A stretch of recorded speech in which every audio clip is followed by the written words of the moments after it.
Okay. Great. Recording. Okay.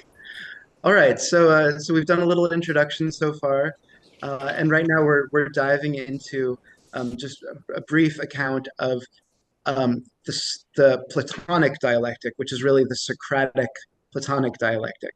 So of course, as I'm sure a lot of you know, Socrates is sort of the founding martyr of philosophy, who was actually um, executed for corrupting the youth of Athens, and he refused to repent for this. And so he drank poisoned hemlock and was executed for being the first. Yeah, I mean, he's not the first philosopher because there are pre-Socratic philosophers and there are non-Western philosophers, but in the specifically sort of Western tradition, it's Socrates and Plato are kind of the hinge of world history. I think that Nietzsche says something like that. Um, and then Plato, but Socrates never wrote anything. He just spoke and taught. And Plato was his student, and he wrote all of these dialogues with Socrates as the main character. And Socrates was, having these dialogues with all these various interlocutors who were figures that they knew, or sometimes fictional figures. So in Plato's later dialogues, there are several dialogues in particular where he talks about this concept of dialectic. And just really, in a nutshell, what dialectic is, or what it means, what this word means, is it's a dialogue to get to the truth. And this concept of dialectic has been developed and taken in a lot of wild and strange directions, as we'll see over the succeeding several millennia. Um, but but so, for instance, in Plato's dialogue the statesman, which is about a statesman as a politician. He's trying to define, or Socrates, the character of Socrates, is trying to define uh, what what distinguishes the statesman from the philosopher and from the sophist. And so what he says is that it's a method of division. So it's breaking a concept up into its component elements, into dualities. So in the case of the statesman, he's saying, okay, so all three of these figures, the statesman, the philosopher, and the sophist, are all interested in knowledge. They're all interested in knowing the truth. So how do we differentiate between them? Okay, so let's divide knowledge into two categories. So we have practical and theoretical knowledge. Okay, so the statesman is clearly on the side of practical knowledge, so we can push uh, theoretical knowledge to the side, set that aside, and then we look at practical knowledge, and then you break that up into two elements, into an opposition, and you keep doing this until you come to these finer and finer distinctions. So this is it's literally reductive. It's reducing a concept down to its component elements to get a more precise and specific definition. It's an analysis to get a more precise and specific definition of of whatever concept you're trying to understand and trying to explain. Okay, so that's the Platonic Socratic dialectical method of division. All right, so we're skipping over so much history, so much philosophy, to get to Hegel in 1807. So this was all happening, around roughly around 500 BCE. So we're skipping ahead over two millennia. And so with Hegel, Hegel and Schelling were college roommates. They were university roommates in Jena.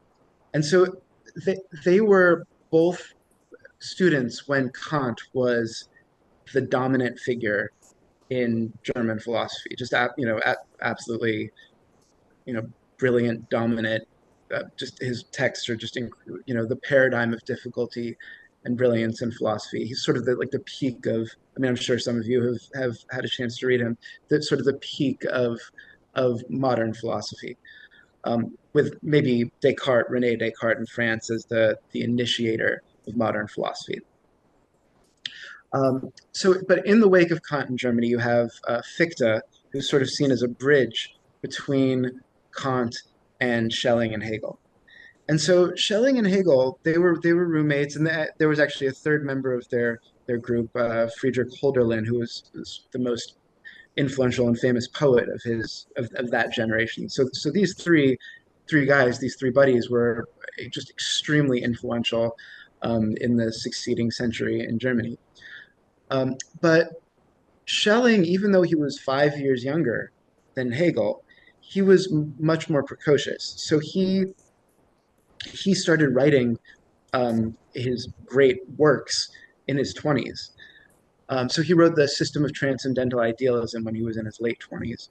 And that established him as really, while Kant was still alive, it established him as really an up and coming, um, sort of leader of the younger generation of philosophers in Germany. And Hegel was sort of considered his supporter or his follower. And this is in large part, I think, because a Schelling's family had money; they were wealthier than Hegel's family, and so they funded him to start a philosophy journal. And so Hegel was actually being employed by Schelling to write in this philosophy journal. So Hegel was supporting Schelling philosophically, but Schelling was supporting Hegel financially. And also, Hegel's first book was comparing the philosophies of Fichte, their mutual mentor, and Schelling. So Fichte and Schelling. So he really established himself as his younger friend's follower at first, and he was sort of slower to develop and mature. But then Schelling went off to a professorship somewhere, uh, to teach, and Hegel was teaching in the town where they had I think it's Jena, where they had gone to university. But he was essentially teaching as what we know as an adjunct now. So he wasn't. I don't think he was getting paid for his teaching. I think the students could maybe give him donations or something like that, which is he was. And he loved wine. These are some biographical facts about Hegel. He loved fine wine, and spent way too much of his small amount of money that he was making on wine. Um, but so in 1807, Hegel published his second book, which is the Phenomenology of Spirit, and that really, within a couple of years, that really established him as the leading philosopher in German philosophy, because Kant had actually died in 1804.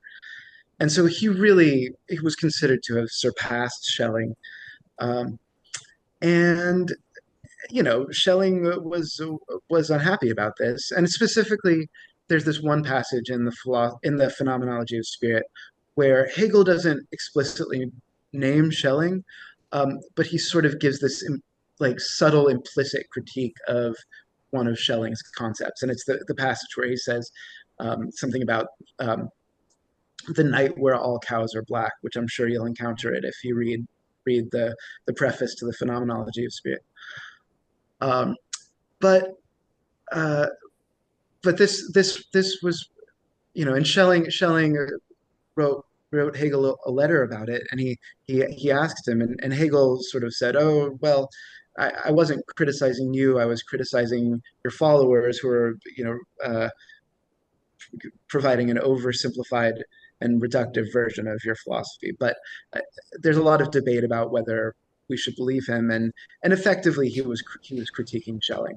So he really surpassed Schelling, but it was a relatively mild and subtle critique of his friend. So the phenomenology of spirit, the Hegelian dialectic is the classic formulation of the Hegelian dialectic. Or well, the way it's generally presented is as in the form of thesis, antithesis, and synthesis. So thesis, antithesis, synthesis. But Hegel actually says in his work after the Phenomenology of Spirit, he sort of disavows the word synthesis, which was derived from Fichte. And he says the word synthesis is rightly gone out of use. So he sort of says it's more complicated than that. It can't just be boiled down to this three-part schema.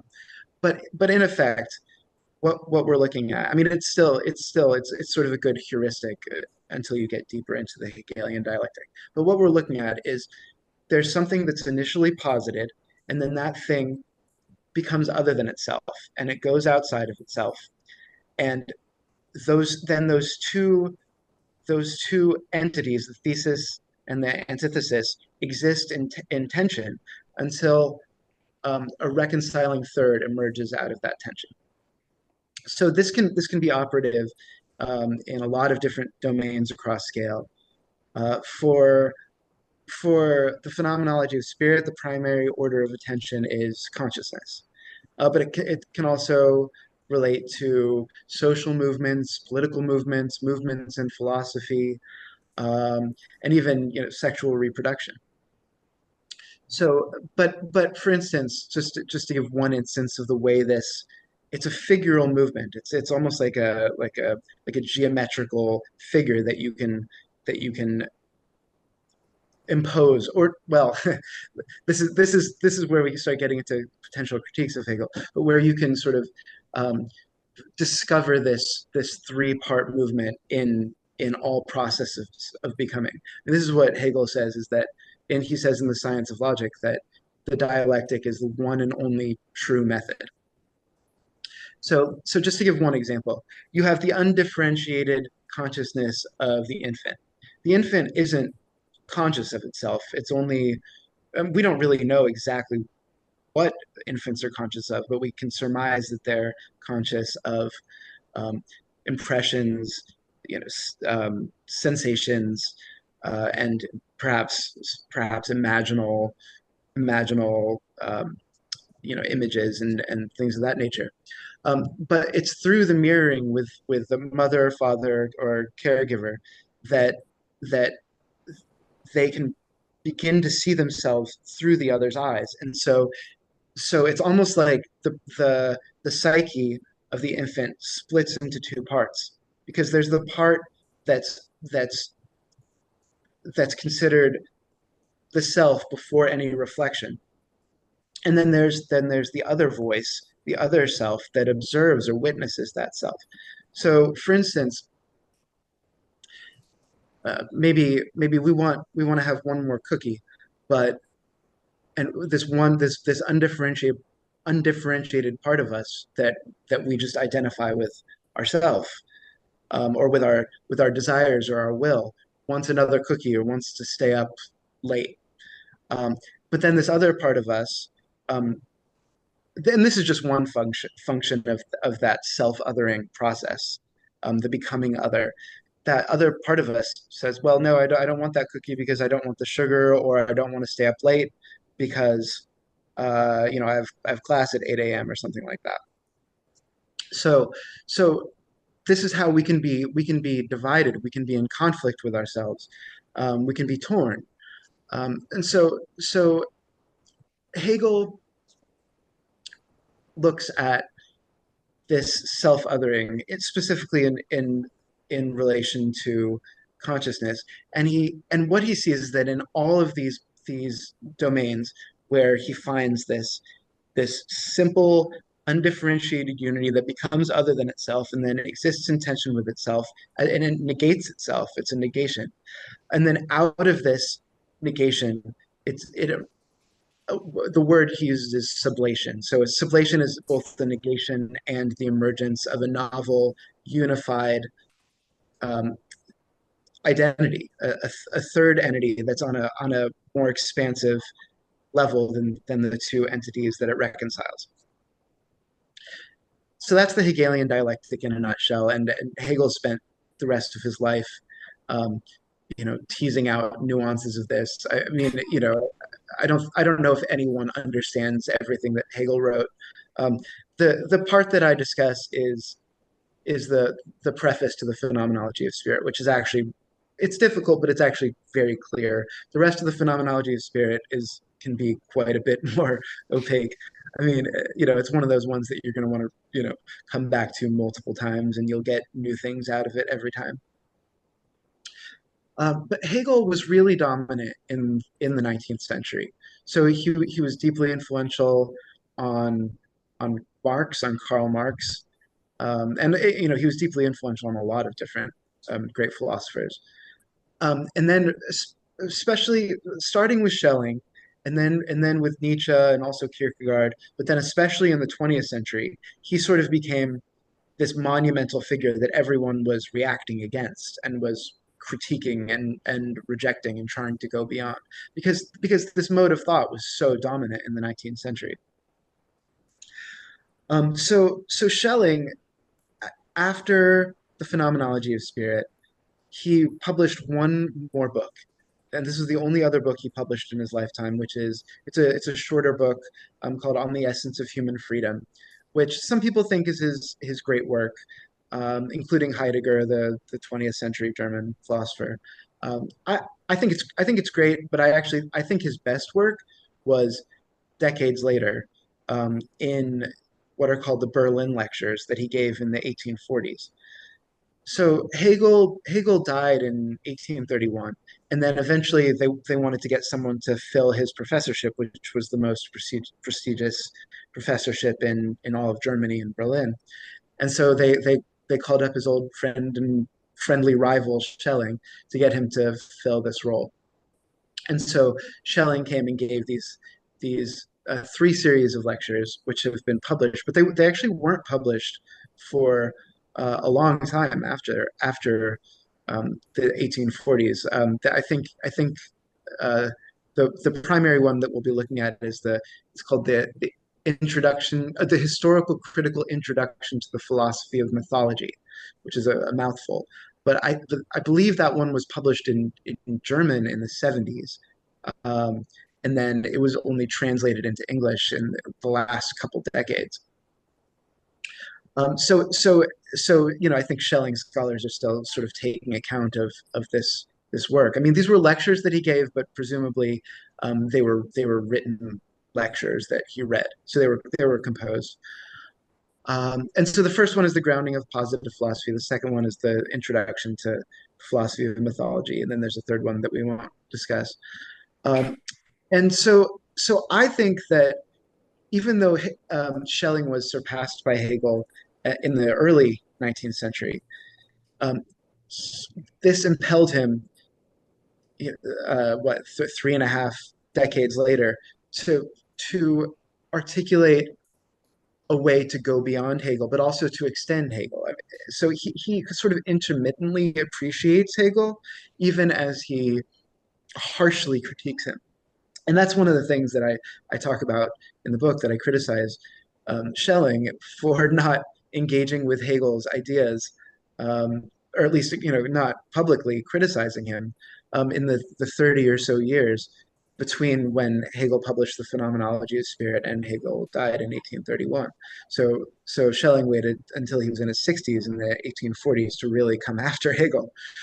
Um, and so maybe he caricatures Hegel's work a bit. But ultimately, the and Stephen Holgate, by the way, who is a professor at the University of Warwick, he writes really brilliantly on this. He has a book about Hegel's logic, but also there's an article, a pretty short article, about the relation between Hegel and Schelling. I can't remember the name of it, but I discuss it in my book, and that's great to look at if you're interested in the relation between these two philosophers. Um, so basically, just very briefly, in the grounding of positive philosophy, he makes this dualistic distinction between um, negative and positive philosophy.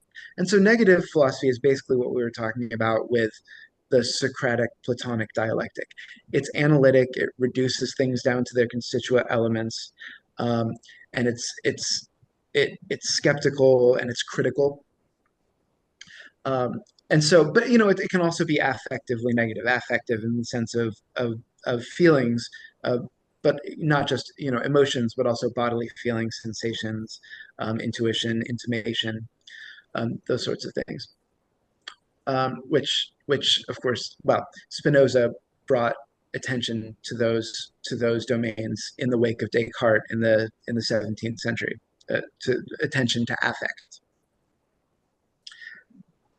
But but then there's also this other philosophy, which is the positive philosophy. And positive philosophy is literally the positing or the putting forth of of metaphysical assertions. So the affirmation of concepts. Say, for instance, Plato's concept of the eternal transcendent forms, the eidos in Greek, which are the ideas, and these are essential. They're essences or forms, universal, eternal forms that exist in a transcendent domain, and everything in the world is an attenuated degeneration, a less perfect copy of these transcendent forms. And so that's one among many possible metaphysical positings that one could make. And so Schelling has this concept of potencies, and potencies are actually sort of in the lineage of the Platonic forms, but it's a bit more complicated than that. But potency, it is derived from the word um, um, it's posse and potens in Latin. So it's power, it's powers, it's potentiality, and potency as in strength, force. But it's powers as in the gods of Hellenic polytheism. So this is the subject of Schelling's lectures on mythology. And Jason Worth, who's the editor of that series of lectures, he says that this is one of the boldest claims of the 19th century for this deeply respected and influential philosopher. Um, and so, just briefly, what he does in these series of lectures is he's inquiring into the etiology, the origin and history of the gods, of Hellenic polytheism, of ancient Greek mythology. Um, and he goes through all of the various explanations that have been given for these divine beings. So he says first, of course, there's the explanation that there are actually existing divine beings in the transcendent domain of Olympus, right? So he says there's been that explanation. There's the explanation that they're merely poetic inventions um, created by the human mind, by Homer. He says that they are embodiments of the forces of nature. He says that they have been described as real historical people, like ancient kings or Heracles or Asclepius, who have been elevated to divine status for their deeds. And so he goes through this is the majority of what he does in this book length series of lectures, and he crosses all of these off the list, and he says that that there's some truth in all of these explanations for the origin of the gods, but that the reality is deeper than any of those explanations. And so what he eventually comes to is the suggestion that, which is this very bold claim that Jason Worth was talking about, that the gods of polytheism are real, but their ontological status is ambiguous. So ontology is the study of being. It's and so if we're talking about an ontological status, it's trying to locate where and in what sense something exists. So if we're talking about the gods, I mean, this is exactly what Schelling was doing. He's trying to say, in what sense are the gods real or not real? How can we evaluate this? Uh, you know, are they just metaphors for human psychological divinities? And Schelling says that it's somewhere in the middle. That he calls them God positing potencies. That there are these okay, so that consciousness, human consciousness, emerged out of primate animality in relation to, and this is actually before Darwin, so I'm kind of like extrapolating a little bit. It was just a decade or so before Darwin, um, but but consciousness emerged out of primate animality in in relation, in tandem with the the coming to consciousness of the gods. So it can't be said that so they're inextricable and they're intertwined, and it can't be said that consciousness came before the gods because the gods emerged as human consciousness emerged. They emerged at the same time. But we also can't say that the gods existed first and created humans with their consciousness.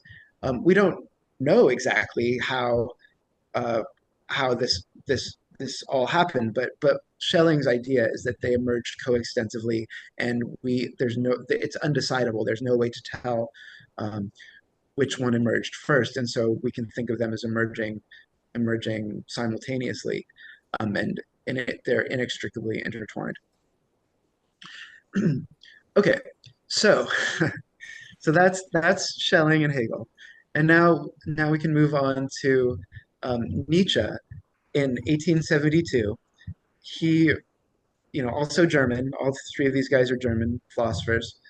Um, um, I apologize if there's some music going on next door. I hope it's not messing with the sound. Okay, Good. all right.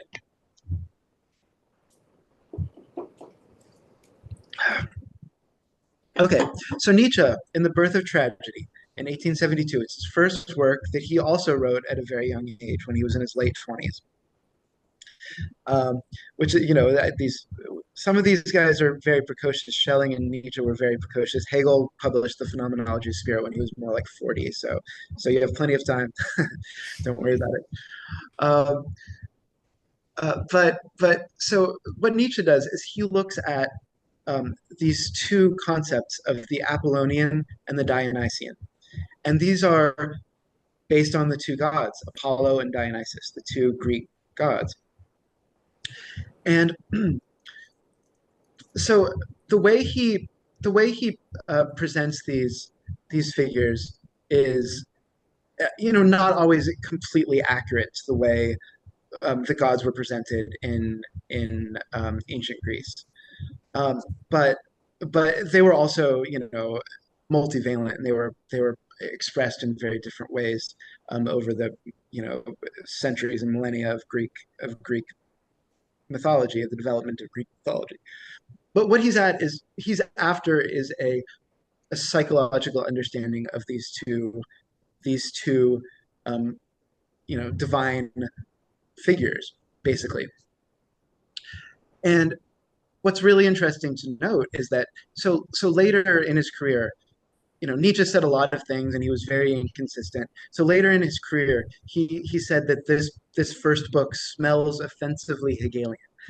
And that's really interesting because what he's saying is that he's talking about the relationship between these two brothers, Dionysus and Apollo, in dialectical terms. He's enacting this Hegelian dialectic of very simply expressed as thesis, antithesis, and synthesis in the form of the relation between these two gods over the course of this text.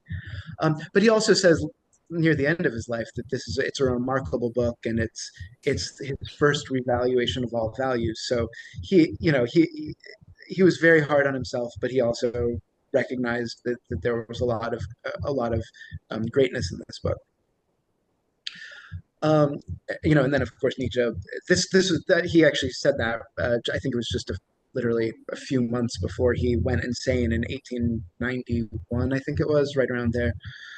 Um, so anyway, we have these just briefly. We have these two figures of Apollo and Dionysus, and the Apollonian Apollo he's the sun god, and so he's the god of daylight consciousness, of um, of of it's a little complicated because he's sort of the god of rationality, but he's also sort of the god of dreams. He's sort of the god of reason, but he's the god of dreams. He's the god of conventional daylight consciousness, of things as they appear to be, but also, you know, Nietzsche talks about how this is a he talks about the god Maya actually, and says that this is a veil of illusion, and that this is and that Dionysus is the god of wine and the god of creative destruction and the god of the unconscious and the god of the underworld and the god that of death and rebirth. It's a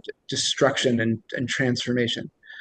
Um, and so, but what it comes down to is it's Apollo is basically consciousness and Dionysus is basically the unconscious. But the opposition. It's not so clear, and so about halfway through the book, Nietzsche shifts the focus of attention from Apollo, the god Apollo, to the man Socrates, who is the embodiment of rational thought, and sort of kind of gets rid of the dreamlike quality of Apollo and places Socrates in opposition with Dionysus. So we have this rational consciousness, and Socrates is sort of he says that Socrates is the founder of this sort of millennia long tradition of scientific rationality, of the privileging of reason and analysis and critical thought over other epistemologies, other ways of acquiring knowledge. So whether that's affective knowledge, intuitive knowledge, bodily knowledge, whether that's some form of religious or spiritual practice, mysticism, shamanic practices, animistic practices, thaumaturgical practices. So sip here.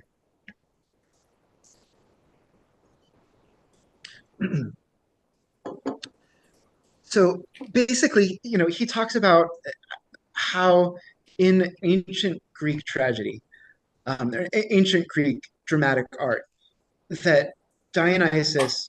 So when a culture, when a, he talks about how there are two powers, there are two forces that can become dominant in a culture, in an individual consciousness. And so he says that when the Apollonian becomes too dominant in a culture, it becomes conventional, it becomes static and mired in orthodoxy, and it becomes, sort of really fixed and can become fixed and rigid. And so it requires the return of the repressed, which is a Freudian term. A Freudian phrase, but at the return of the repressed, out of the unconscious and out of the body, the bodily unconscious welling up. And so you can see this really clearly, for instance. I mean, he's talking about the rebirth of Dionysian tragedy in ancient Greece, and he's also talking about it in his own time in relation to his close friend Richard Wagner, who is the great German composer who composed these just epic, expansive operas that were these extraordinary spectacles with just bombastic music and just incredible sets and incredible costumes. And so they were close friends. And then Nietzsche and Wagner had a falling out, but Wagner was sort of his mentor. But so in the Birth of Tragedy, he's envisioning a rebirth of German culture with Wagner. But then he was actually disappointed by Wagner's next. So he was really excited about Wagner's opera Tristan and Isolde, which is based on the um, sort of pagan German mythology. But then Wagner's next work is Parsifal, which was based on the medieval Christian narrative, and so and of course Nietzsche became the primary critique of Christianity, and so he was really disappointed. He even calling himself the Antichrist.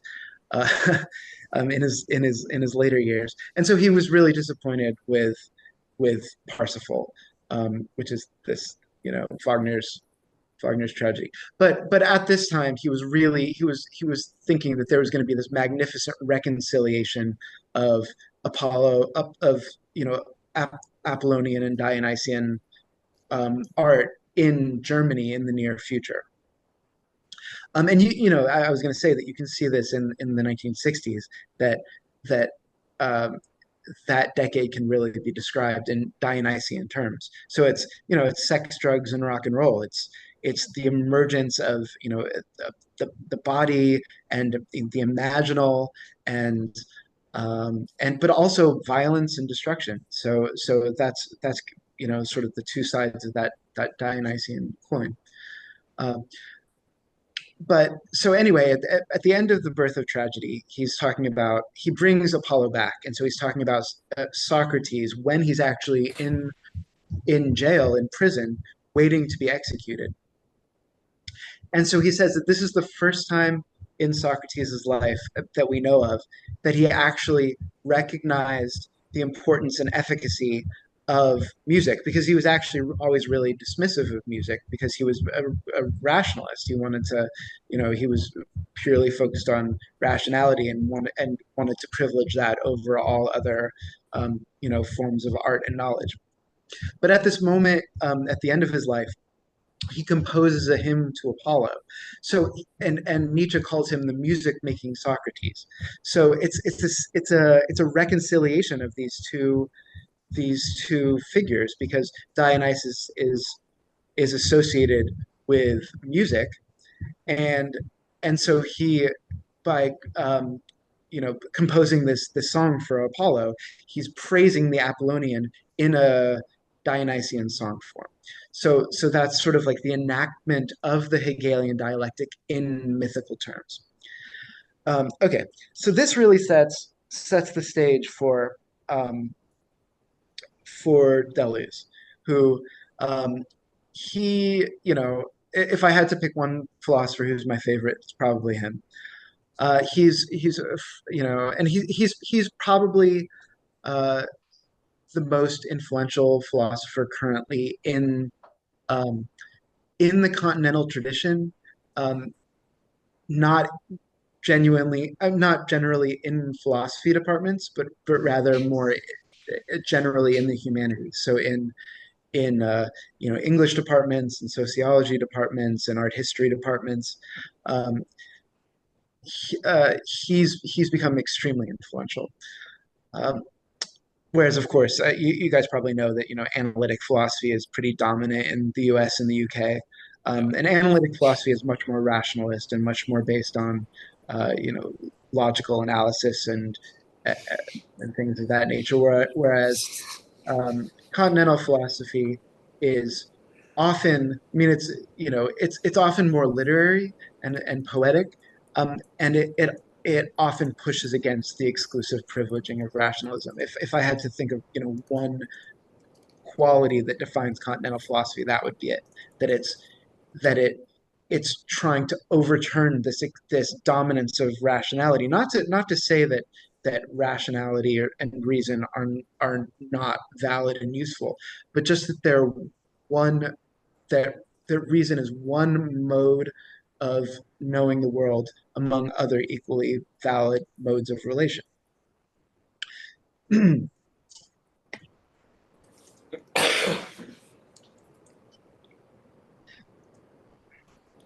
Okay, so Deleuze, um, he started writing in the 50s. He wrote a book on Hume in 1953, and then he wrote his second book on Nietzsche,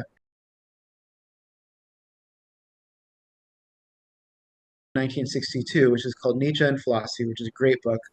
And that really sparked a wide renewal of interest in Nietzsche's work in France in the 60s.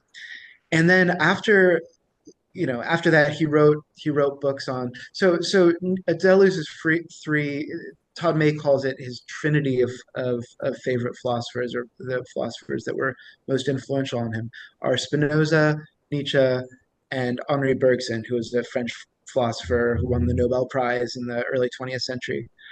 He wrote Creative Evolution and Matter and Memory. Um, and so, so, uh, uh, so Deleuze wrote books. I mean, he was just prolific in the 60s. He wrote books on, he wrote after the year after he wrote the book on Nietzsche, he wrote a book on Kant. And then he wrote a book on Proust, the novelist. And then he wrote a book on Bergson. And then he wrote somewhere in there he wrote a book on Sacher-Masoch, where we get the word masochism from, the novelist. And then so then in 1968 he actually wrote two dissertations for some reason. I think that's what they did back then. I'm not sure if they still do that now in France, but he wrote two hefty dissertations that were both published in 1968. And so he wrote all of these books before he even had his PhD, which is incredible. Um, and then, so in 1968, he published Expressionism in Philosophy, which is this really dense, difficult work about primarily about Spinoza, which is great, but it's not the book that I would start with if you want to read Deleuze. You might want to start with Nietzsche and philosophy, perhaps. Um, but then he wrote what to my mind might, if I had to pick one, might be the greatest work of philosophy of the 20th century. At least it's my favorite, which is Difference and Repetition in 1968. And then of course he went on to write um, a number of books with Felix Guattari, who is a psychoanalyst who was a student of Lacan's, and that their first collaboration came out in 1972. That was Anti-Oedipus, and that became Deleuze's most widely read work. Although Difference in Repetition isn't that far behind.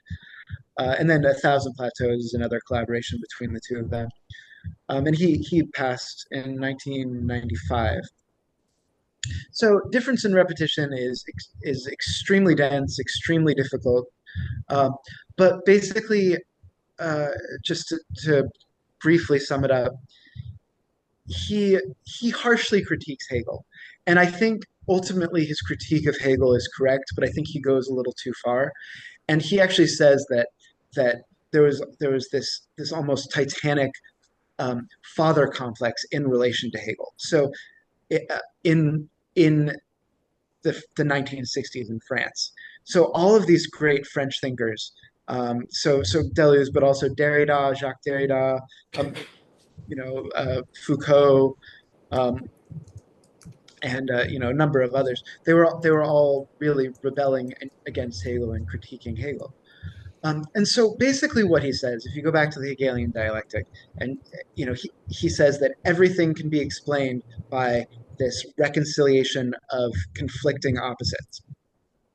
And what Deleuze says is there are all kinds of situations that can't be explained by this tension of opposites, that there are all kinds of other relations. So he says that difference is deeper than opposition. And what he means by difference is is all kinds of different differences. There can be two people or two movements or schools of thought or two political parties, instead of being in opposition, they can be talking past one another or working at cross purposes, or they can be going in, sort of similar directions that are confluent, but don't, they can be allied in some ways, but different in other ways.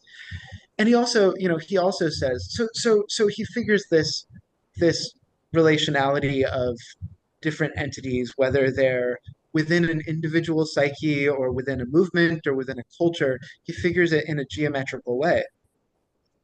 So you can think of it as, you know, he opens it out into, instead of having everything being based on binarity, on binary oppositions, which Derrida calls the system of opposition of metaphysics, which has been, dominant in modernity, but especially, but especially in modernity, but going back for thousands of years, back to Heraclitus and Socrates and Plato.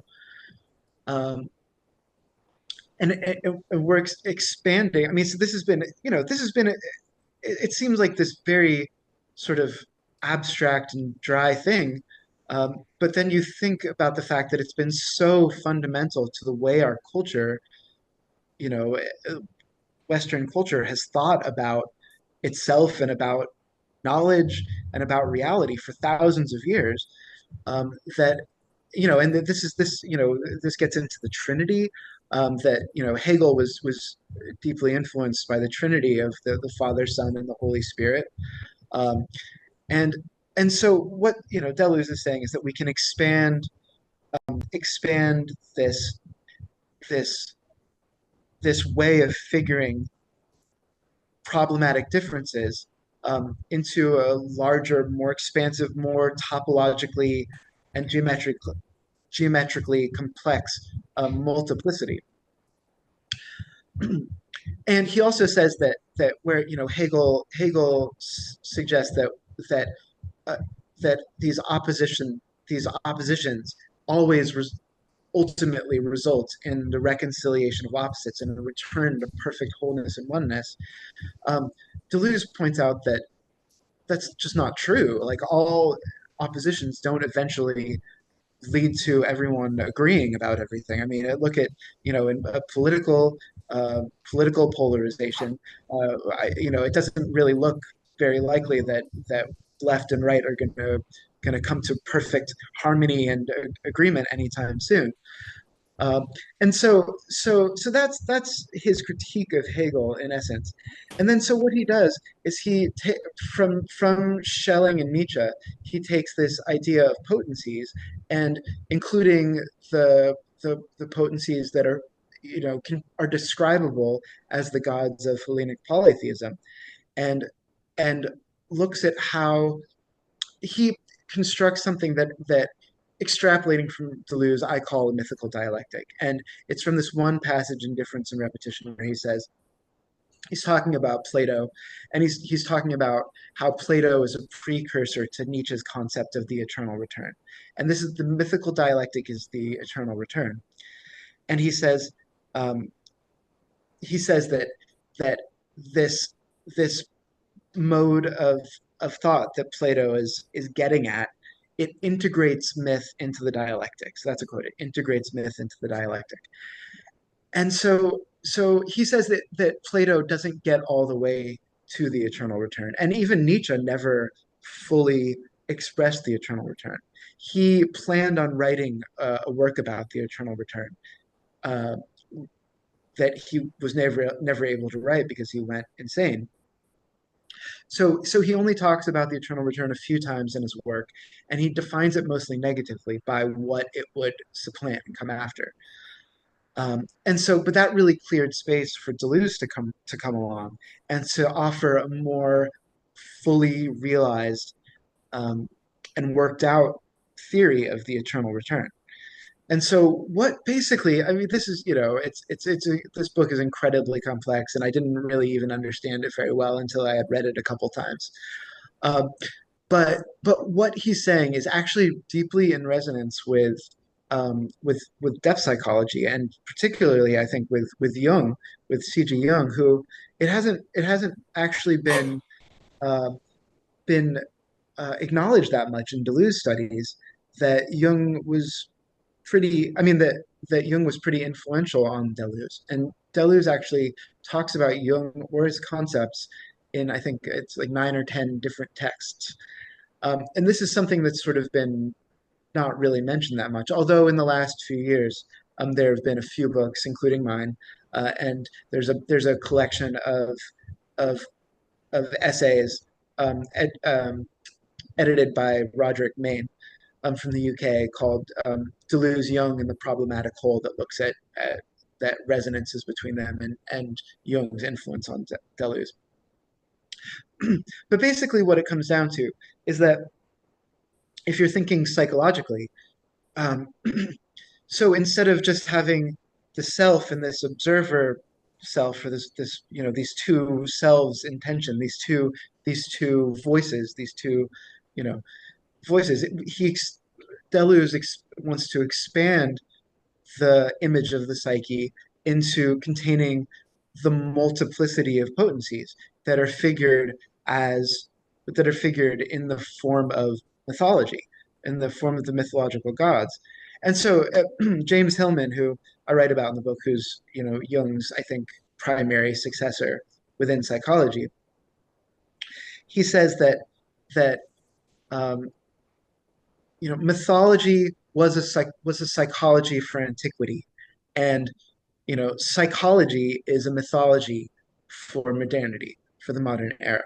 So so you can think about these different voices that compose our psyche in terms of forces, which is what Freud tended to do. Freud tended to think in terms of you know the reaction and counter reaction of physical forces. Although he did talk about um, he did talk in mythological terms as well. So he's talking about the Oedipal complex, which is of course a Greek myth, and he's talking about Thanatos, which is the death drive, and Eros. So these are but he sort of spoke about mythology as almost like this conceit, because Freud was ultimately a rationalist. He privileged rationality, and um, Jung was Jung was actually really a primary part of Freudian psychoanalysis in the early days. Freud called him his something like his heir and crown prince or something like that. He designated him as his primary successor, but then Jung started talking about um, occult phenomena and um, specifically, what he really rebelled against in Freud was the dominance of the Oedipal complex, and Jung wanted to expand it to all um, these other mythological powers, these other mythological potencies, which he called archetypes, and his conception of the archetypes developed um, significantly over his career. And I show in the book how I think that his late conception of the archetypes is very resonant with Deleuze's conception of potencies or dynamisms. So I talked about the word dynamism, which is, potens is Latin, and dynamis is Greek. It's the Greek translation of potens, which means, powers, basically power or powers. So these are the powers that structure the unconscious, and that structure the psyche.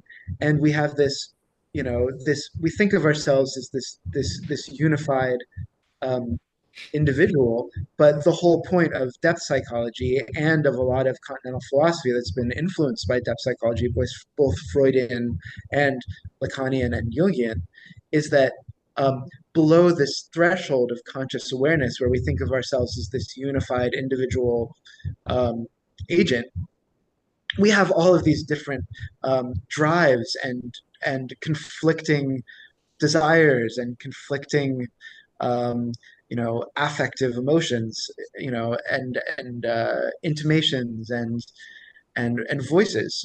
And so what he does, and we can get into this, but he also talks about this eternal return, this mythical dialectic, in relation to Leibniz's conception of the infinitesimal calculus, which it gets really wild there. But we can go there, but it looks like it's been about an hour, and so I guess at this point I'd like to open it up to questions, and just I'd like to see where you guys want to go with this for our remaining time. Sure. Thank you so much. That was a really interesting presentation. Appreciate it. Um,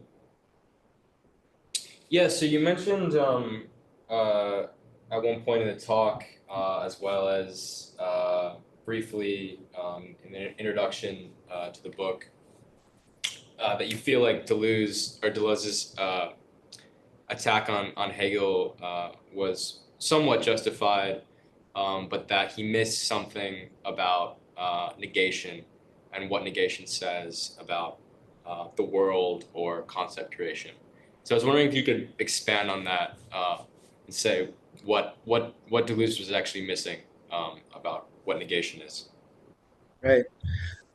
So Deleuze, um, he posits that the eternal return is pure affirmation, that only the things that are that are that are affirmed return in the eternal return, and the things that are negated or denied don't return. So, in more practical terms, this means that he was very critical of the Hegelian negative, and so and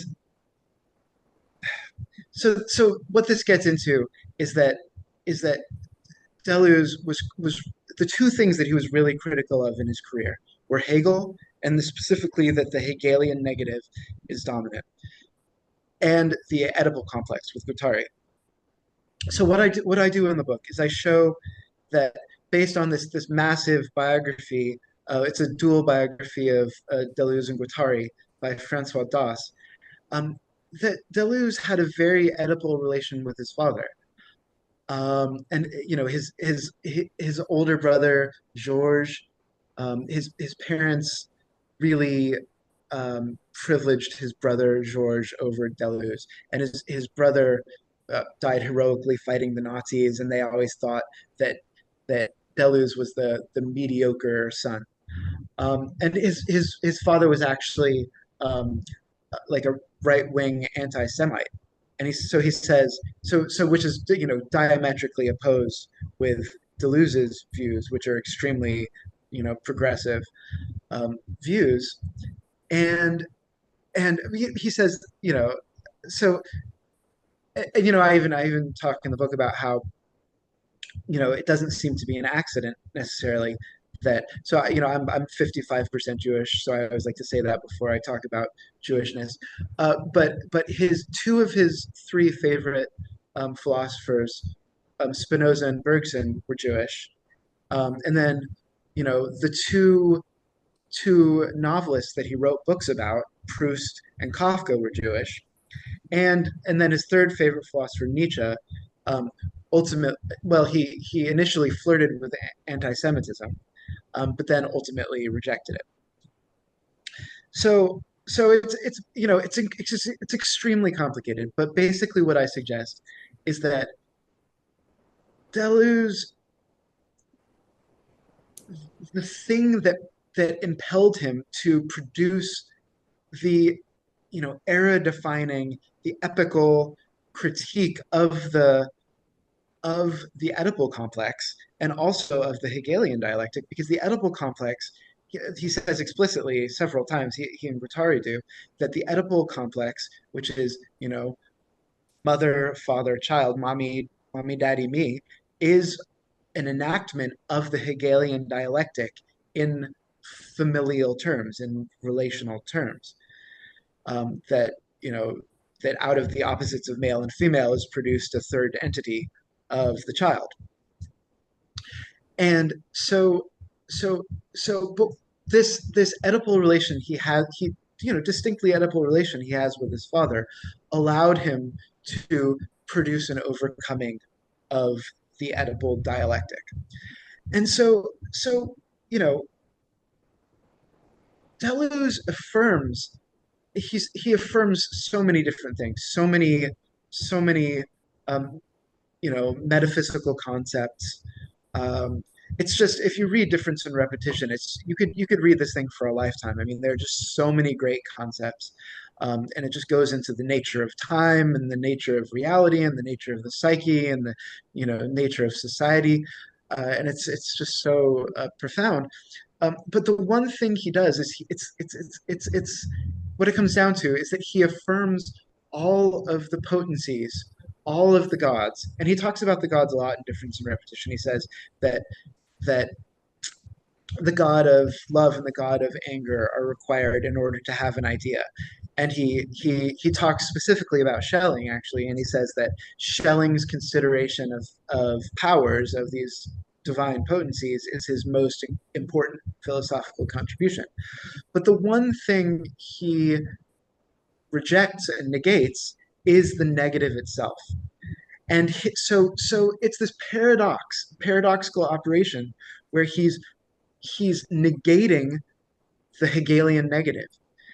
And by doing that, that's an enactment of the Hegelian dialectic because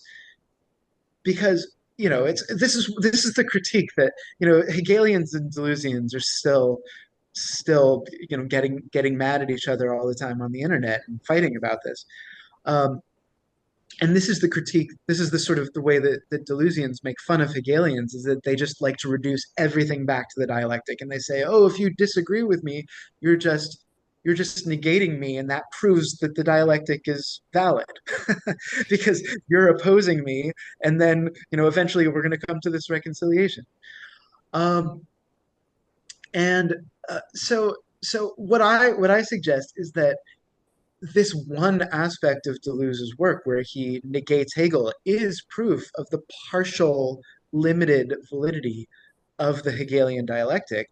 But I also think that his critique is ultimately correct. But that so he basically, what it comes down to is that he affirms all of the gods of polytheism except for Kronos. And Schelling talks about Kronos. He's Kronos in Greece and Saturn in Rome, and he's the god of negativity. He is the god. He's you know um, he's the father god. So that also brings around the edible complex. He's the father god who devours his progeny, tears them limb from limb, and eats them. Um, and so he's conservatism. He's old age. He's slowness and dryness, and um, you know, but he's also he's death. But he's a different register of death than Dionysus. Dionysus's death always followed by a rebirth, which of course was adopted by Christianity and the death and resurrection of Jesus Christ. But Kronos is the mythological figure of the negative. He's gravity. He's a downward movement. He's depression and melancholy. Uh, it's the spirit of gravity. It's what Nietzsche talks about as the spirit of gravity. So Deleuze, for all of his extraordinary brilliance, I mean, to me, he's probably the most brilliant philosopher I've had a chance to read so far.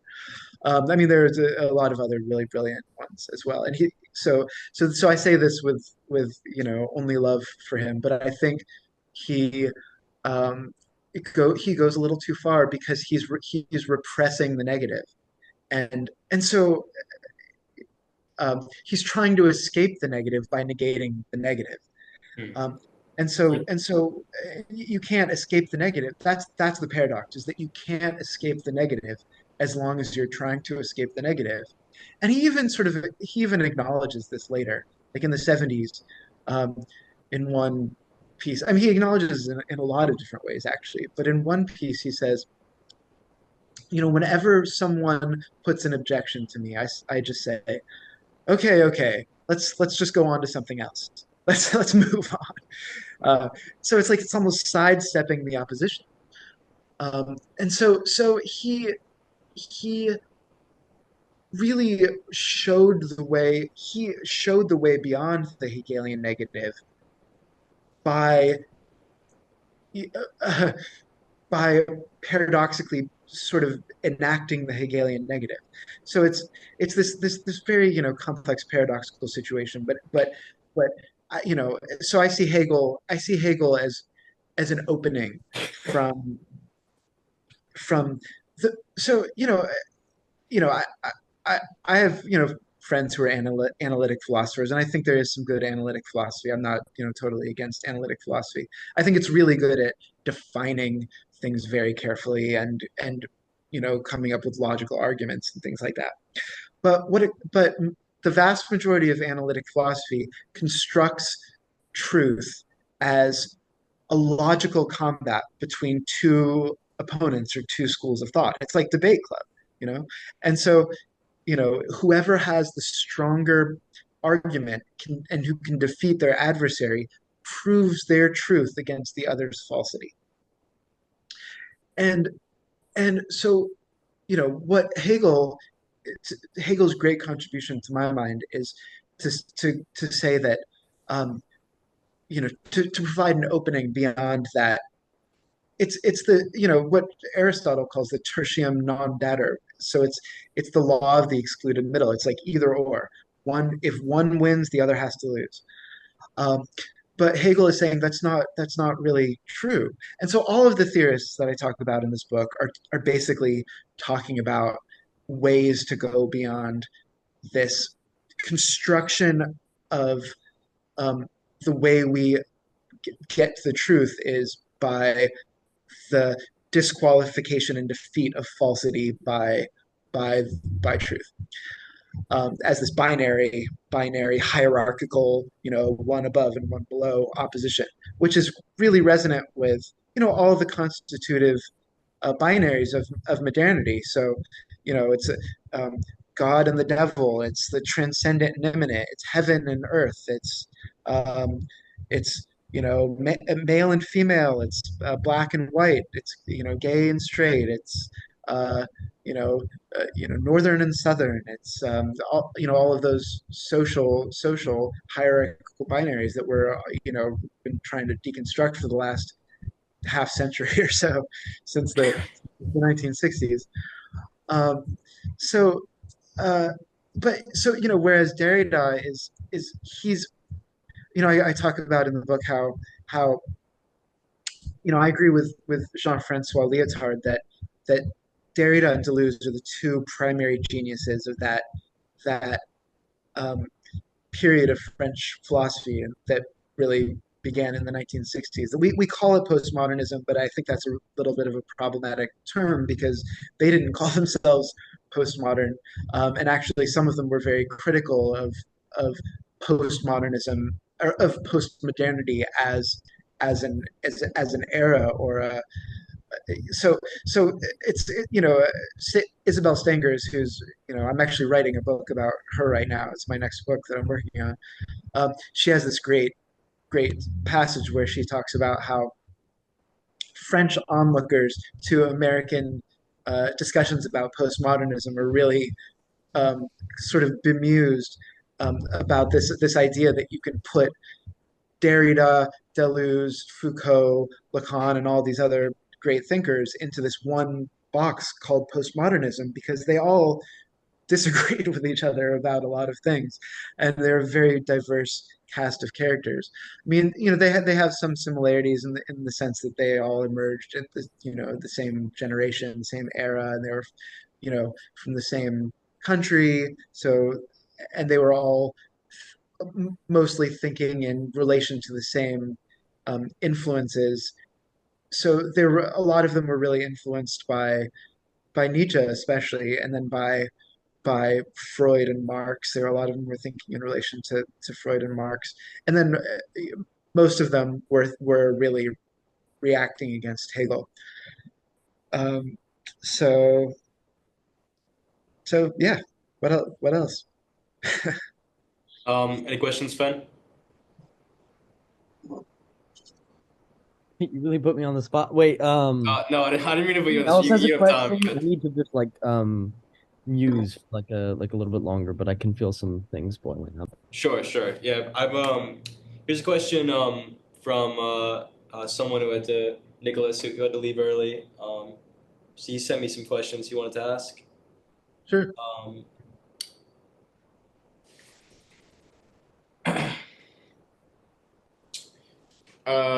yeah, so he was wondering. Uh,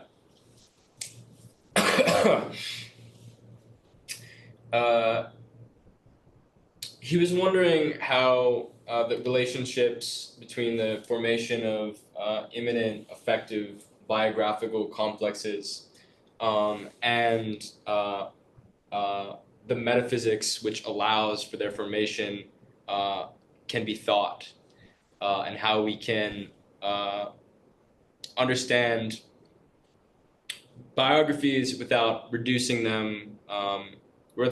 people's philosophies down to those biographies. That's a good question. Okay, so I mean, Deleuze talks about this, how, and this is based on Nietzsche, how the events in in a philosopher's life resonate with their with their concepts, with their ideas. And Deleuze says that the purpose of philosophy is the creation of concepts. But it's not that, for instance, the fact that Deleuze had a Oedipal relation to his father. He was angry at his father and wanted to rebel against his father. We don't, of course, the other side of the Oedipal complex is you know, this love of the mother, where Oedipus accidentally marries his mother. But we don't really know much about Deleuze's relation to his actual mother. So primarily, we're talking about this in terms of his rebellion against his father. But it can't. His philosophy can't be just reduced to this Oedipal biographical Oedipal relation, um, but rather they're two expressions of what Deleuze calls, it's translated as a dark precursor. Um, but I actually think that I agree with someone, I can't remember who said it, who said that it would be better translated as an obscure precursor. But anyway, his so this is getting into the idea of the eternal return and the mythical dialectic. And so it's this idea that these potencies, these divine and demonic potencies, reside at this transcendental horizon. So they're not in a transcendent. There's this difference between transcendent and transcendental, which is a concept from Kant. Um, so the way I envisage it is that it is that they're not in a there aren't two worlds. There's not another transcendent domain, another transcendent world that's transcendent to this immanent world that we inhabit, but rather there's a horizon of conception. And it's not a physical horizon. It's a horizon of what can be thought and expressed through language, um, that we that we can pursue or push back through the development of new concepts and new language, but also through art and through all kinds of different human activities. But it's through creative activity, and so we can pursue these luring potencies at a transcendental horizon. And so, for instance, if we're talking about the Oedipal complex, this complex is residing at a transcendental horizon, and and it's luring us toward our becoming. So it expresses itself in our biographies, and this is very Jungian. Deleuze is very Jungian in this regard, and Jung, of course, was very influenced by Nietzsche as well. So it really is a lineage, sort of a there's kind of almost like a secret subterranean um, Jungian lineage in French philosophy that hasn't really been discussed very much. But they're receding. So they're pursuing these luring complexes, these figures, through what Deleuze says that there are an infinite series of masks, disguises, and roles that recede infinitely into the depths of the unconscious. Um, and he says we can never meet the gods themselves, that we always encounter their intermediaries, in the form of demonic and angelic potencies. That's the word emissary, is translated as angelic. But anyway, so this is all Deleuze, and he's talking about how how how it's not that our biography, it's not that philosophical concepts can just be reduced to one's biography. I mean, Derrida talks about this too. He says that he grew up in a where did he grow up? Anyway, I get he grew he grew up in a place where in North Africa, where it was you know there was French, and it was Arab, but he was Jewish, and so in this liminal position between French and Arab, basically. And he says, can this being, and so much of Derrida's philosophy is about being liminal and marginal and sort of being between things. And he says, can my whole philosophy of deconstruction, which is the um, probably the most influential um, philosophy in the humanities in the 90s and 2000s, and then Deleuze kind of eclipsed Derrida around 2010, I'd say, around 2009. That's based on his citations and also just on my experience. But Derrida is still very influential. But he said, can this this biography explain everything about my philosophy? No, definitely not. But could you explain anything without it? No, never. Um, so Do you feel so like it's sorry, go ahead. no, Do no, you please. feel like do you feel like a biography can be thought of as like a directionality for concept creation? That it's, or I guess in Derrida's term, or deconstruction for Derrida, that it can direct the flow in which a thinker is thinking, but that the actual progression of that thought is not confined to whatever uh, archetype you've assigned them biographically. Yeah, I think that's right, and this comes back to the four kinds of Aristotelian causation. So you guys have probably encountered this, but Aristotle presents these four kinds of causation. There's material and efficient causation, which is what we generally think of as causes in the modern era, which is basically material things bumping into other material things, so atoms bumping into other atoms. But then there are these two other forms of causation, which are formal causation and final causation. And formal causation is is this, based on the idea of the Platonic forms, but all of these later articulations of potencies and dynamisms are expressions of formal causation that that that they're seeds or potentialities for becoming, and that they can be they're archetypal and they can be expressed in an infinite number of different ways. So for instance, if we're talking about Aries or Aphrodite,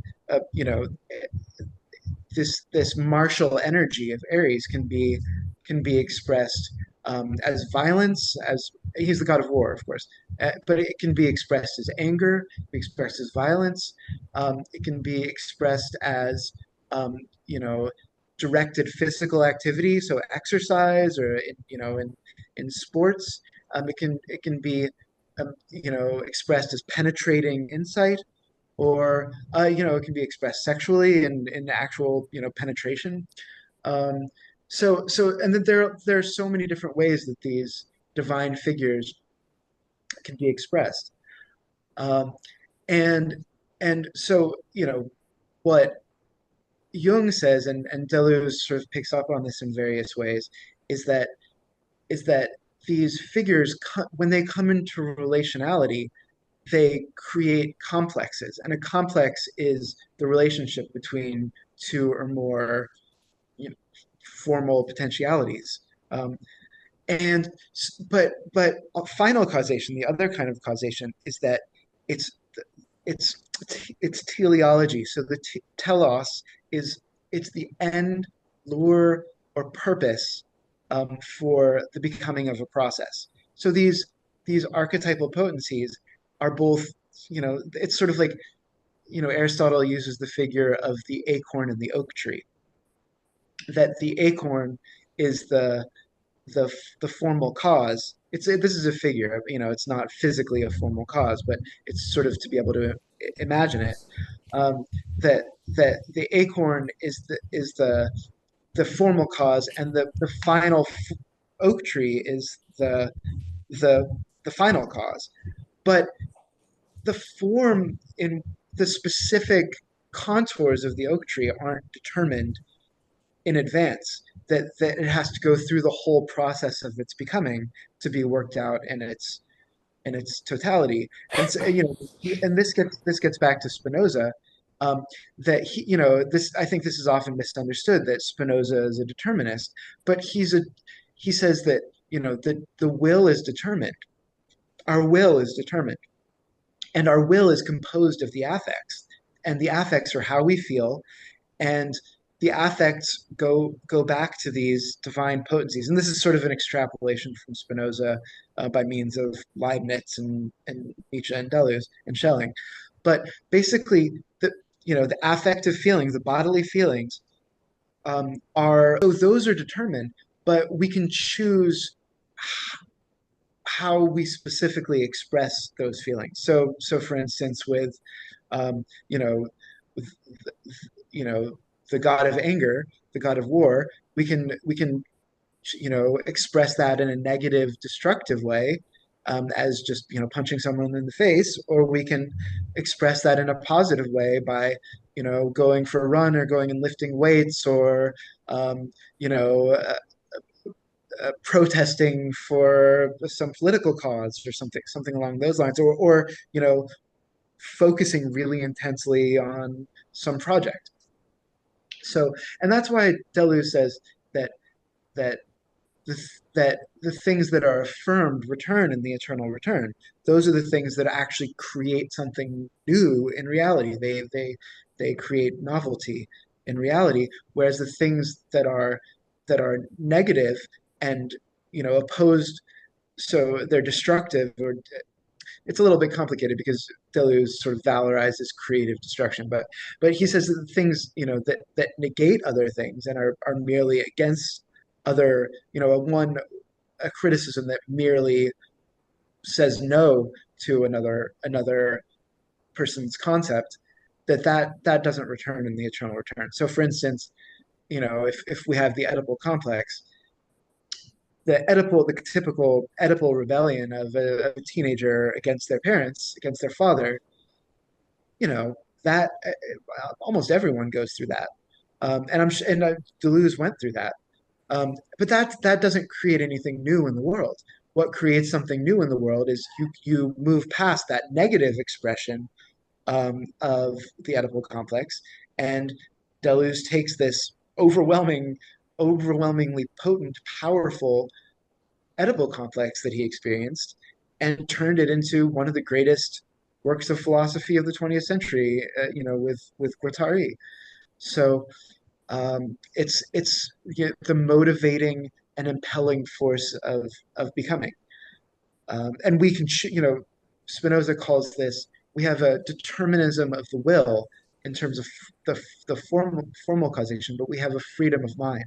We have a freedom of mind to choose how we're going to express the affective potencies that compose our you know our psyche and our bodily existence. Thank you. Um, I had a question sort of on the in relation to those potencies, and that's very interesting. I had no idea it was so inspired by Jung. Um, Yeah.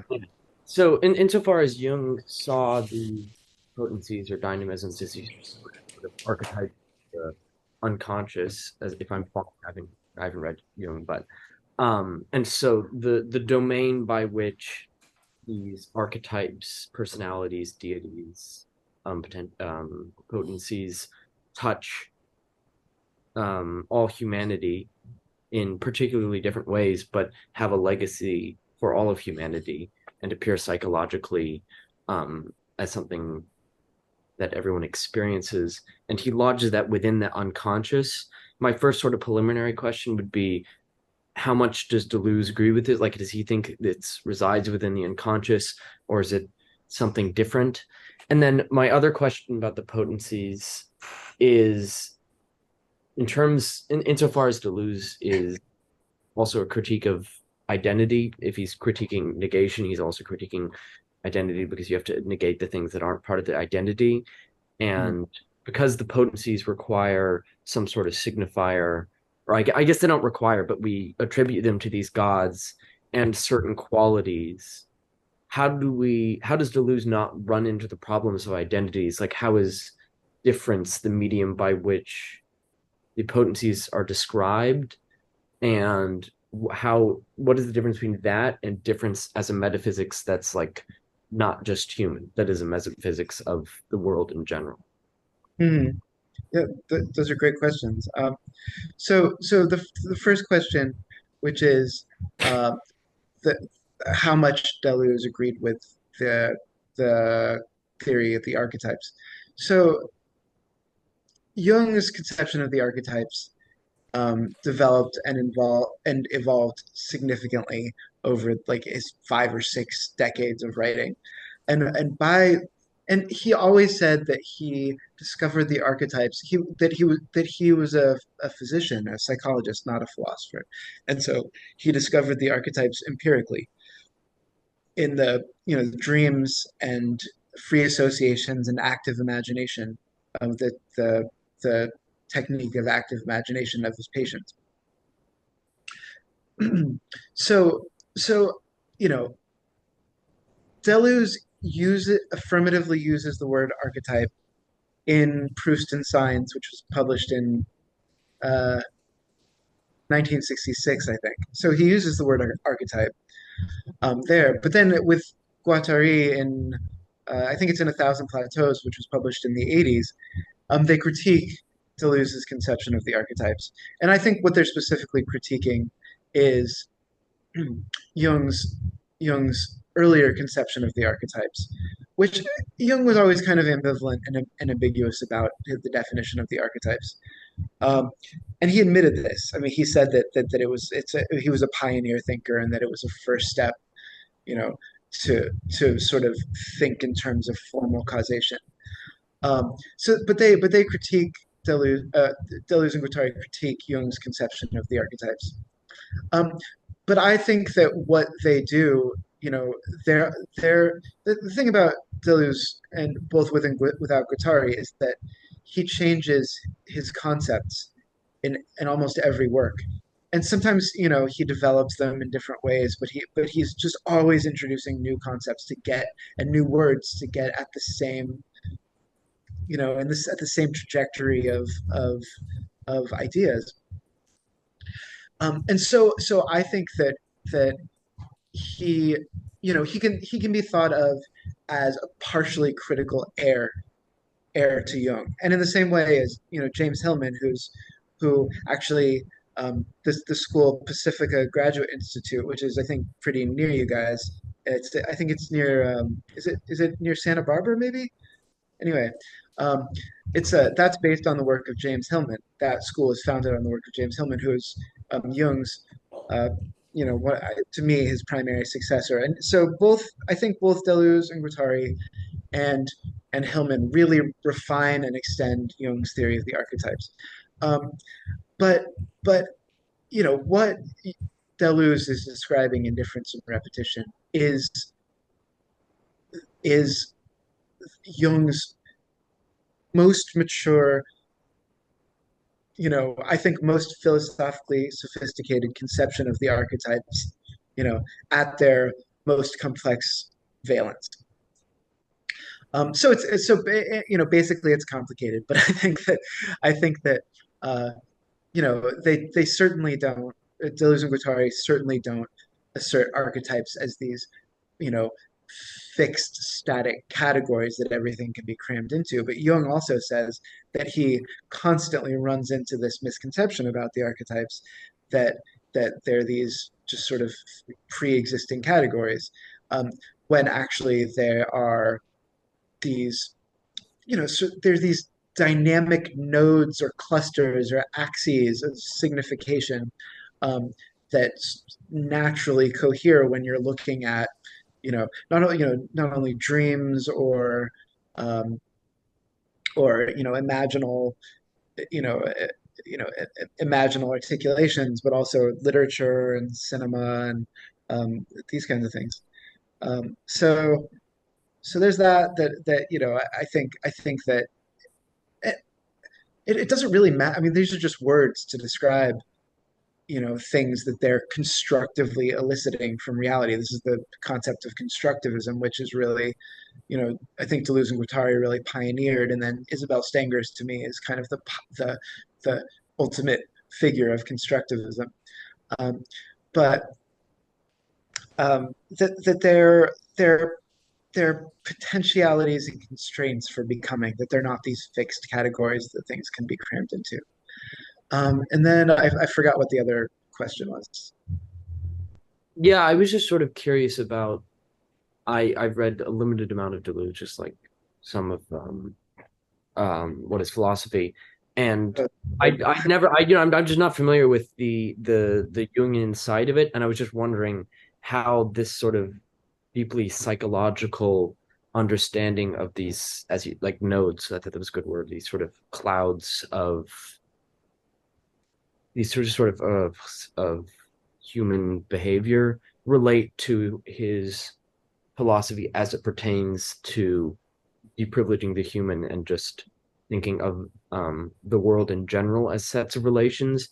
And so, like, right. what sort of relation is between the human unconscious as relations between um, potencies and the world in general as relations, just like what that sort of entails. Right. Yeah, that's interesting. So I've primarily been talking about the relations of potencies terms of in terms of consciousness and in terms of the psyche. But these um, and Jung moved over the course of his his career from thinking of them as sort of intrinsic psychological categories to thinking of them as metaphysical categories, although their status is, their metaphysical status is ontologically ambiguous, like the gods, that Schelling discusses. Um, and so, sorry.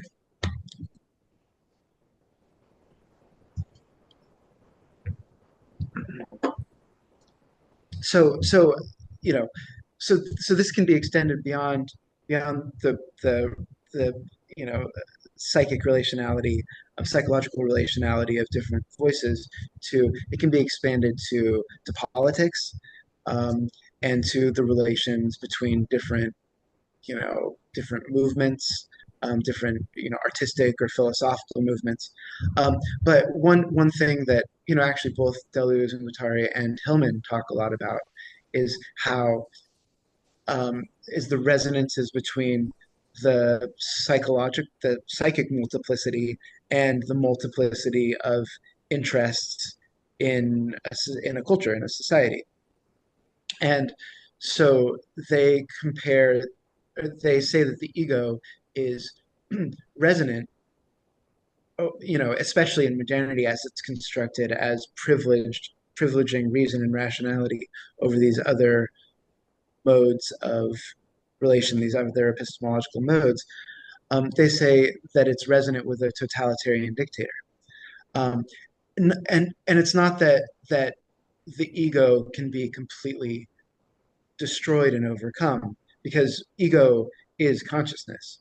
The ego is coextensive with what we're conscious of, but that ego can be this. Jung says this explicitly, and Freud says this that once something enters into consciousness, it's integrated into the ego, and if it's not integrated into the ego, it's experienced as external and other, even if it's like a even if it's sort of like an addiction or something like that, an impulse that happens to us that feels like it's happening to us beyond our control, something that we're doing.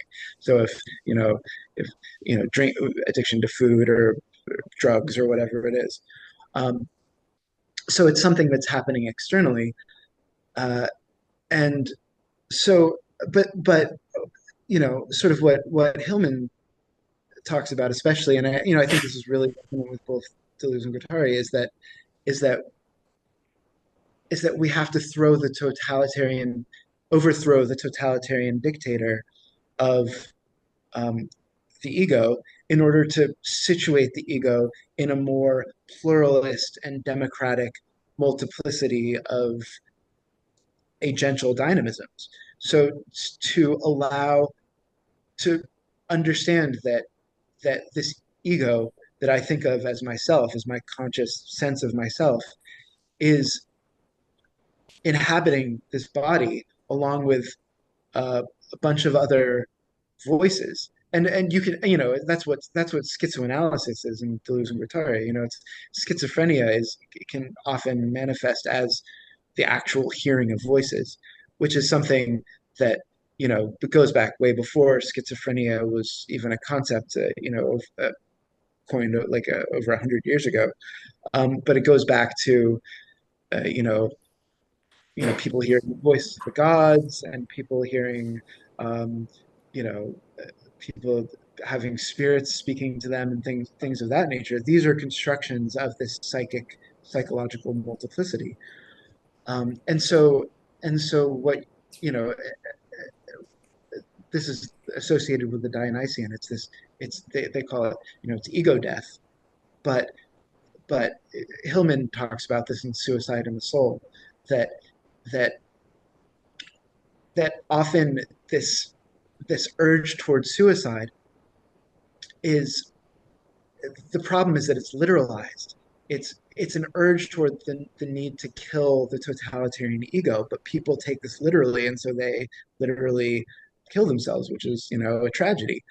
And in what but what this is really urging them toward is the death of the exclusive dominance of the rational ego, um, and it's rebirth in this sort of democratic multiplicity figured by polytheism rather the than the duality of of monotheism of God and ego, basically, which are Deleuze and Guattari have this great word that they use, biunivocal, which is the bi is two and univocal, one voice speaking, um, divided into God and ego.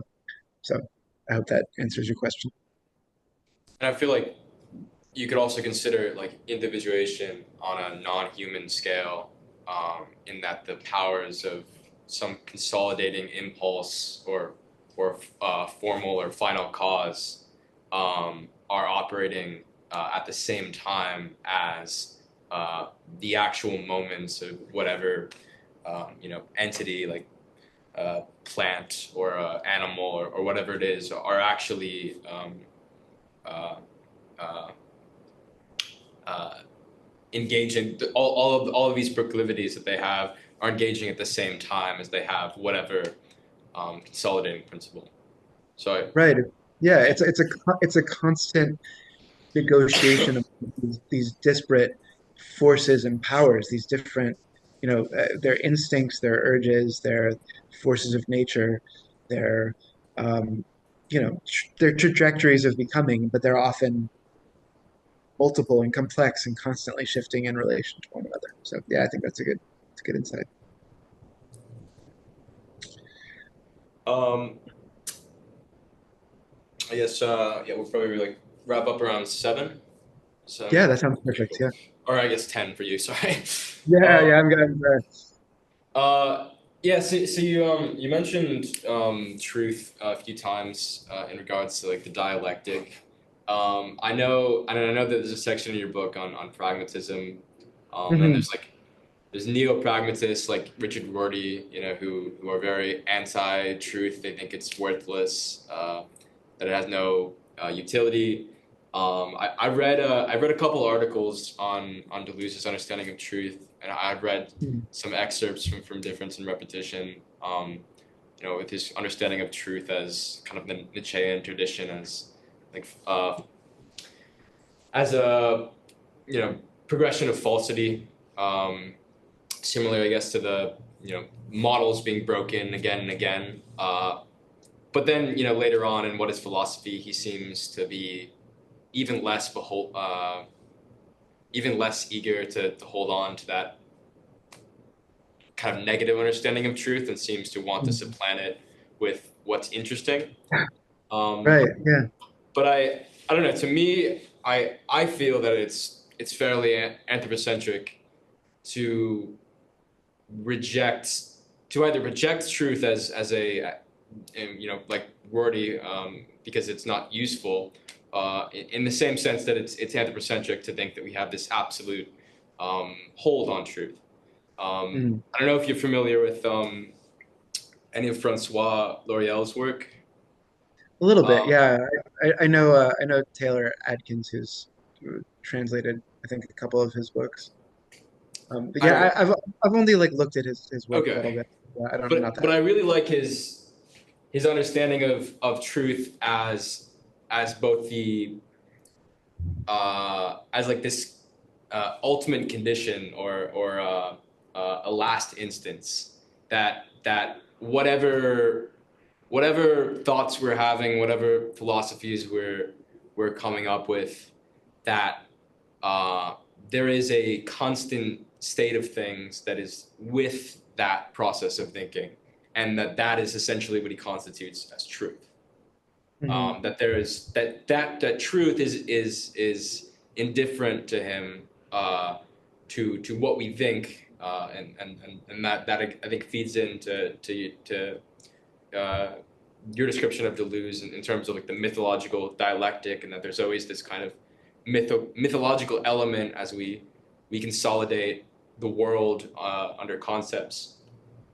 But Hmm. I don't know. I was wondering what your thoughts on truth as a precondition, or truth as something to be still valued in philosophy. Whether we need some ground, even if it's not, the Nietzschean or Heideggerian ground, that will provide us a tint or tendency for philosophy to follow in the future.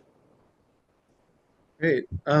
So first of all, Deleuze was quite influenced by William James, and he was really complimentary of him and pragmatism. So I think that Deleuze's um, theory of truth, his epistemology is constructivist, and you already sort of articulated it, but it's this middle position between the idea that there's this objective, transcendent um, grounding, um, that's a static, given truth that we can get to if we, try hard enough, basically, and we're ingenious enough. We can penetrate to this given ground. Um, but it's also not the sort of caricature of, postmodern thought, that truth is merely a social construct.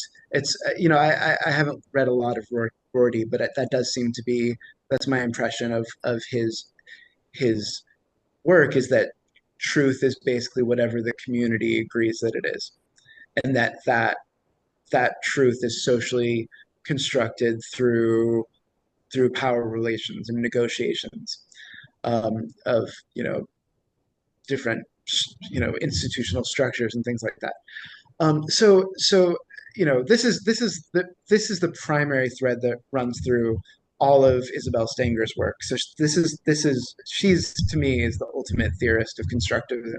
But her two big influences, well, are three are Deleuze, Guattari, and Whitehead, who's also, I think, constructivist in this way. So it's not that there's a given transcendent grounding, but it's not that there's no truth. There's nothing beyond the human mind, and that we just create the human mind out of thin air through our mutual agreement. It's that reality is the ground of reality is ultimately relational. It's it's it's like, think of it in terms of mathematics, where when you change one variable in an equation, that changes the whole equation. It's a topological manifold for which there's no central pillar, um, that's sort of guaranteeing the truth of everything that holds onto it, whether that central pillar is, a monotheistic divinity, or exclusive rationality. And Deleuze isn't or and Stengers, they're not completely against, monotheism or rationality. They're just looking to decenter them as exclusively privileged conceptions. And so in this middle conception of constructivism, reality is composed of constraints and potentialities. It offers potentialities for becoming, which are these potencies, and but these potencies also have particular constraints. Like you can um, express a potentiality in an infinite variety of ways, but within the constraints of the meaning of that particular potency or that complex of potencies. So you can't, you know, so if you try to expand the martial potency of the god of war to something that's out of his domain, then it becomes unintelligible. Um, but all of the different potencies can become be, it, impel becoming in relation to one another, and so truth is elicited from this grounding relationality, which Whitehead calls process. It's it's so it, truth is always partial and provisional, and it's constructed, and it's elicited from reality. But that doesn't mean that it's not a genuine truth. It just means that it doesn't contain all of reality, and that there are other truths that might even be in tension with that are also true. And so, the task of integration, which Deleuze renders the word integration synonymous with differentiation. So there's, in the calculus, there's differentiation and integration, but he has this word differentiation. Anyway, so basically what he's articulating through this deeper form of the dialectic is a differentiating integration. It integrates different concepts, modes of thought, and different ways of constructing truth, but in large part by creating differentiations and contrasts among those disparate elements. So there's no, it's not a return to perfect wholeness and oneness, the reconciliation of the dialectic, but rather the integration is. He also renders integration synonymous with dramatization, so and individuation actually, but it's a dramatization of these potencies and a differentiation of the different potencies in relation to one another. And the potencies can be expressed just in a purely abstract conceptual way, in addition to being expressed mythologically. So there's it's just all of these philosophers are just trying to get at the same concepts in different ways and trying to create different language to open up nuances and interstices in these concepts and tease out new concepts by bringing different concepts in relation with one another, and letting them, produce produce something new. So, yeah. What about potency itself, though? Like, there's, I think something interesting that I hadn't really considered until I started to read some of Whitehead, um, is he uses the creation myth uh, as a means of explaining why potentiality is potentiality. Whereas my understanding of Deleuze is that potentiality is like a differential uh, is a differential property, that you have potencies but you have no potency. But that still seems, if we don't go back, I guess, question origins, then that seems acceptable to me. But once we, like, I guess, contextualize it within physics and within, possible mythologies on how the universe might have been created, it seems, at least for me, I run into a problem of, whether we should follow Whitehead and the Vedics, and that there's this undifferentiated potentiality that pervades the universe, or whether there's this, differentiated potentials. But again, if the latter is the case, and there is these differentiated potentials, I feel like constructing a creation myth, at least to contextualize that, seems like a difficult project to me. I don't think there's as much of an opposition between Whitehead and Deleuze as you're saying.